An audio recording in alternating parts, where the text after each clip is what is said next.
So notice it says that in the first 365 days, this video got 100 views per day. In other words, if we do 100 times 365, which is 365 with 2 zeros attached to it, that's the total number of views that the video had after those 365 days. Then notice on the 366th day, his video began to essentially go viral. It was growing at a rate of 25% per day. So that is now an exponential kind of concept. In fact, if we go to our program function, which we could activate by going to alpha cosine, which activates the F's, we go to function and notice there's 3 different kinds of functions we have. We're looking at exponential, so we'll choose option 3. And you can see that when we're talking about a growth model, an exponential growth model, you have A, which is the initial amount, which in our case is 36,500, because on that 366th day, he already had this many views. And then you have 1 plus R, where R is the rate. So R could be considered 0.25 if you want to look at it as a decimal, or we could say the 1 is really 100%, because when we're talking about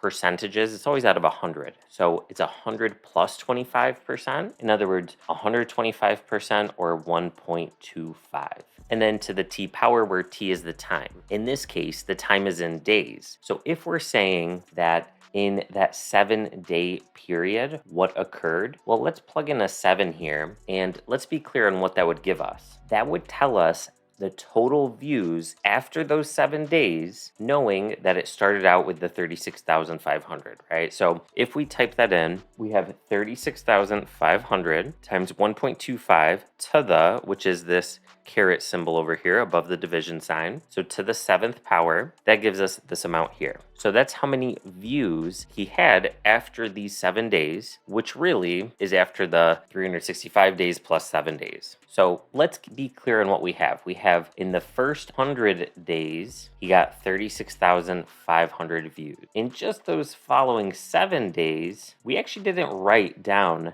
how many views he got. We just know that at the end of it, he had about 174,045, looks like 46 if we round it up, views. So how do we actually figure out how many views he got in those 7 days? Well, if we subtract the 36,500 views that he got in those first 100 days, we find out that this is the number of views he got in that 7-day period afterwards. So I didn't give myself enough space, but you get the idea. It's 137,546 if we round it up. And they want to know how many more views did he get in that 7-day period after the first 365 days. So now we have to find the difference between this value and this initial value. So we'll just press minus 36,500 and we get approximately 101,000, which matches with option B.